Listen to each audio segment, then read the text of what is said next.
Disclaimer: Dies ist eine beispielhafte und frei erfundene Geschichte.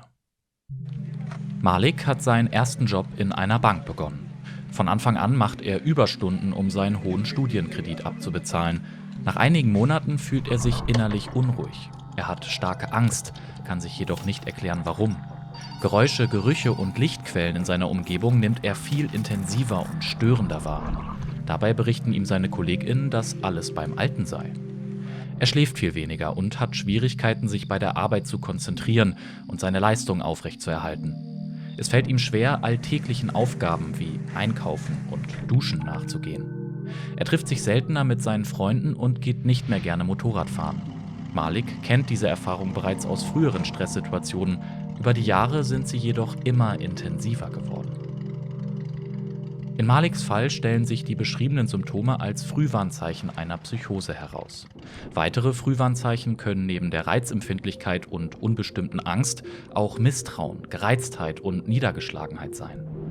Der Motorradreifen stellt Maliks psychische Belastbarkeit dar. Er war bereits vorbelastet.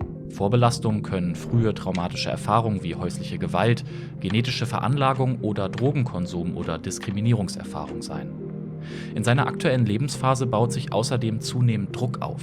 Neben der zunehmenden Arbeitsbelastung wird er aus seiner Wohnung geworfen und von seiner Verlobten verlassen.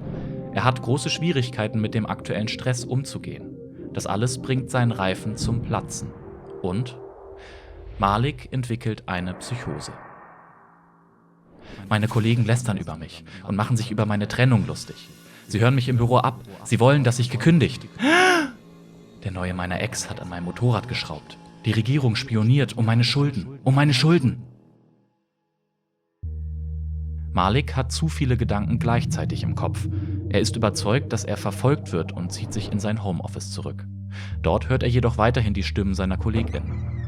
Er hält seine Überzeugungen und Wahrnehmungen für die einzig richtigen und lehnt andere mögliche Erklärungen seines Umfeldes ab. Malik ist aus der Realität ausgestiegen und lebt in einer Welt, die für andere nicht zugänglich ist. Sein Verhalten weicht von gesellschaftlichen Normen ab, wirkt auf Außenstehende seltsam und kann kulturell nicht erklärt werden. In einem psychotischen Zustand verändert sich der Realitätsbezug, das Denken, das Verhalten und das Fühlen. Typisch sind anhaltende Wahnvorstellungen sowie Halluzinationen, die sich in allen 5 Sinnen äußern können.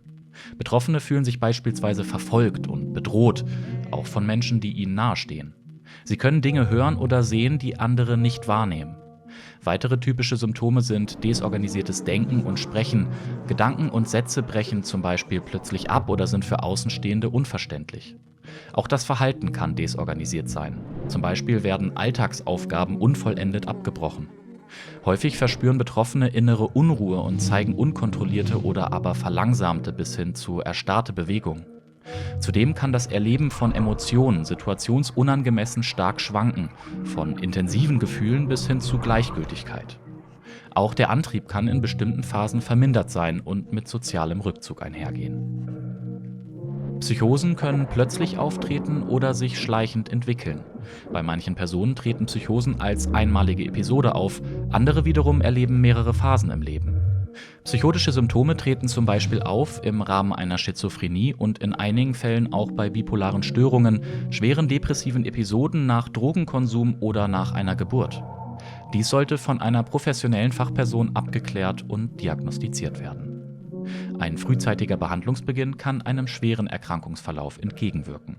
Die Behandlung von Psychosen erfolgt in der Regel durch eine Kombination aus Pharmakotherapie und zum Beispiel Psychotherapie. Zurzeit gibt es noch nicht ausreichend Forschung zu den Risikofaktoren von Psychosen. Wenn Sie sich selbst oder jemanden in Ihrem Umfeld in diesen Beschreibungen wiedererkennen oder wenn Sie die Erforschung von Psychosen und anderen psychischen Erkrankungen unterstützen möchten, könnte die Teilnahme an einer aktuellen Studie vom ZI Mannheim für Sie von Interesse sein. Mit Ihrer Teilnahme würden Sie einen wichtigen gesellschaftlichen Beitrag leisten. Weitere Informationen zu dieser Studie sowie zur Erkrankung finden Sie im Beschreibungstext.